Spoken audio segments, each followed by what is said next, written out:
मैं आज बात कर रही हूँ मोशन क्लास के डायरेक्टर सर से। सर, मैं आपसे ये जानना चाहती हूँ कि बहुत सारे स्टूडेंट जो टॉप इंजीनियरिंग मेडिकल कॉलेज से हैं, बट वो लोग को मेहनत के अलावा वो सारे स्टूडेंट्स में आपको कॉमन क्या दिखा जो वो आज कहीं ना कहीं वो सक्सेस हो पाए हैं? हाँ, पहला है टाइम मैनेजमेंट, जिसमें कि बच्चे का कॉमन क्वेश्चन होता है कि कितना देर पढ़ना चाहिए इस एग्ज़ाम को, पार्टिकुलर एग्ज़ाम को निकालने के लिए।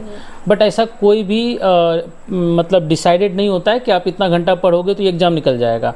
आपको बस ध्यान रखना है कि 4 से 5 घंटा आपको कंसिस्टेंसी मेंटेन रखना है और 4-5 घंटा पढ़ते रहना है। वो कन्वर्ट हो जाएगा आपका 8 घंटा में अंत तक। तो आप लगातार तो शुरू से अंत तक तो आप 8 घंटा नहीं पढ़ाई कर सकते हो। जब स्टार्ट कर रहे हो तैयारी का तो आप 4 से 5 घंटा लगातार पढ़ते रहो, वो आपका 8 घंटा बन जाएगा और लास्ट के 3-4 मंथ में वही 10 घंटा बन जाएगा, 12 घंटा बन जाएगा। ठीक है, तो ये तो आप, और लेकिन वो टाइम आपका एकदम प्रोडक्टिव होना चाहिए, क्वालिटी टाइम होना चाहिए।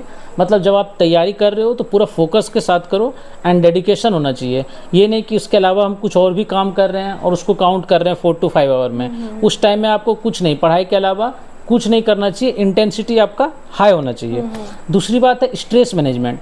हमने सारे बच्चों में देखा जो सक्सेस हुआ है वो ना कभी बाहर अपना स्ट्रेस को आने नहीं देता है। मतलब आपको वो मतलब ना दिखाएगा नहीं कि मैं स्ट्रेस फील कर रहा हूँ, शो नहीं करता है। उसके अंदर वो स्ट्रेस होता है, वो एग्जाम के बाद या उस टाइम बीच में हमको फील तो हो ही जाता है, लेकिन वो हर चीज़ को ना नॉर्मल रखना चाहता है। जैसे पेरेंट्स भी अगर उसको कह रहा है कि बेटा कैसे होगा, तुम्हारा इतना मॉक टेस्ट में कम आ रहा है, लेकिन वो एकदम नॉर्मल कूल होकर मतलब हो जाएगा, टेंशन मत लो, मतलब इस तरह का चीज़ें बोल करके उसको नॉर्मलाइज कर देता है। तो ये एक, लेकिन अंदर में प्रेशर फील कर रहा होता है, अपना एफर्ट लगा रहा होता है कंटिन्यू, है ना। लो फेज में है, 30-40 नंबर में लगातार, मतलब 3-4 महीना से वो स्ट्रगल कर रहा है कि उसका 180 में 30 नंबर आ रहा है, लेकिन वो लगातार मेहनत करते जा रहा है, बट वो स्ट्रेस नहीं दिखाता है। तो दूसरा तो ये क्वालिटी है। तीसरा है कि आपका कि ट्रस्ट, मतलब जो टीचर आपको पढ़ा रहा है वो ट्रस्ट, मतलब आप, मैंने कहा कि ये कर लो तो वो कर लेगा, मैंने कहा कि ये सब मतलब आपको करना है, पूरा करके आना है तो पूरा कर लेगा। कभी कभी क्या होता है बच्चे में डाउट रहता है कि जब आपका लो नंबर आ जाता है, कंटिन्यू 3 से 4 महीना आप लो नंबर पे स्ट्रगल कर रहे हो, तो कभी क्या होता है डाउटफुल सिचुएशन से भर जाओगे, आप टीचर पे डाउट करोगे, है ना। लेकिन वो उसमें मैंने कॉमन चीज़ देखा कि वो अपना वो चीज़ का ना रिस्पॉन्सिबिलिटी खुद लेता है कि नहीं ये मुझे ठीक करना है। सर जो मैं पूछ रहा हूँ सर से वो तो हमें बता रहा है हर चीज़, जो मुझे जानना मतलब डाउट है हमारे सब्जेक्ट में वो टीचर तो क्लियर कर रहा है, नंबर नहीं आ रहा है तो कहीं ना कहीं मेरा फॉल्ट है, तो वो ना रिस्पॉन्सिबिलिटी लेता है।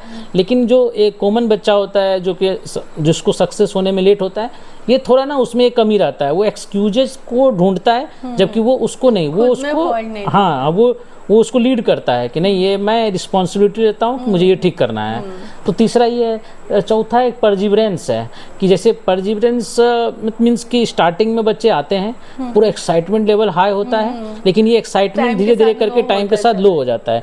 जैसे आपको 3-4 बार लो मार्क्स आया, कम मार्क्स आया, फिर वो आपका इंटरेस्ट सब्जेक्ट के प्रति धीरे धीरे करके ख़त्म होने लगता है, फिर आप डिस्ट्रैक्ट होना स्टार्ट हो जाते हो। स्टार्टिंग में कम डिस्ट्रैक्टेड होते हो, लेकिन टाइम के साथ वो डिस्ट्रैक्शन जो है वो काफ़ी बढ़ जाता है। तो सबसे बड़ा दिक्कत क्या है कि उस चीज़ को जो आप स्टार्ट किए थे उसको कैरी करना। तो आप क्या, मैं क्या कह रहा हूँ कि आप बार बार एक्साइटमेंट तो हो नहीं सकते हो, लेकिन वो स्टूडेंट क्या करता है कि चाहे मेरा इमोशन, मतलब मैं कैसा भी फील कर रहा हूँ फ़र्क नहीं पड़ता है, सिचुएशन कैसा भी हो वो भी फ़र्क नहीं पड़ता है, लेकिन वो बच्चे में देखें कि वो 4 to 5 आवर पढ़ना ही पढ़ना है उसको, और वो जो मैं होमवर्क दिया हूँ या फिर जो असाइनमेंट है, DPP है, वो करना ही करना है किसी भी कीमत पे।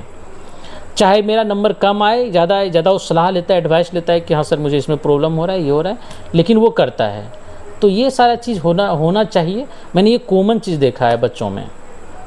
Thank you so much sir, आप इतना कीमती टाइम देने के लिए हमको। Thank you so much. Thank you so much.